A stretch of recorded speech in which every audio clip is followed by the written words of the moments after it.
very chaotic scenes inside the city of Herat when Taliban fighters suddenly appeared from several directions, including from homes and buildings.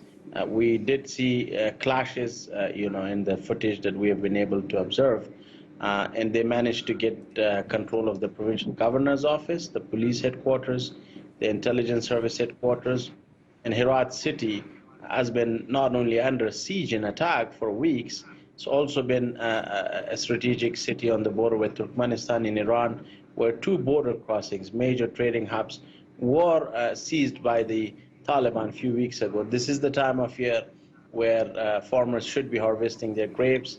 They should be thinking about the raisin harvest, but instead, the businesses have suffered a lot because Afghans from all across the country has invested in the, industrial park there, and it is a massive blow to the Afghan government and this very demoralizing trend of major provincial capitals falling into the hands of Taliban in real quick time. Is it partly explained by a lack of resistance, really, from soldiers? I mean, there was one spokesman for the Taliban who said on Twitter today, however reliable that is, that soldiers in Herat had laid down their arms and joined the Mujahideen. So it doesn't sound like there's a massive amount of resistance that the Taliban are having to deal with. I think in Herat, the Taliban did face resistance from Ismail Khan, a former legendary Mujahideen commander against the Russians.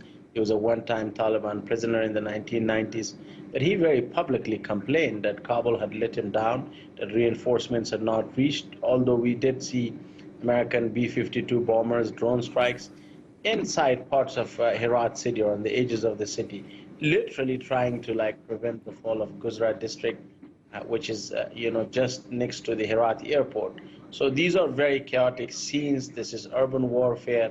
Massive attacks against cities like Kandahar would have not been believable. This is what I remember covering the conflict in 2001 when I was a translator fixer back then. Taliban leaders and commanders fleeing in the same fashion that Afghan leaders are now fleeing. It was the Taliban back then who were making certain deals. They were surrendering to the former Northern Alliance commanders and leaders who were working with the Americans at that time. So the fact that tables are turned and the situation has changed for the worse only tells you how worse it is at the moment on the ground.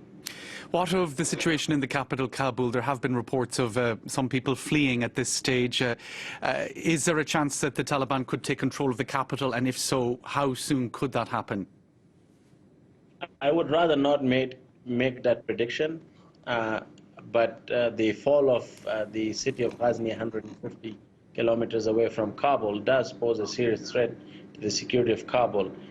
The provinces of Logar and Wardak outside of Kabul is where the Taliban have been in control of a lot of areas. The Taliban's presence in the districts of Kabul was acknowledged by the police chief of Kabul when he put a ban on anyone riding a motorbike because there was a massive increase in this deadly string of assassinations.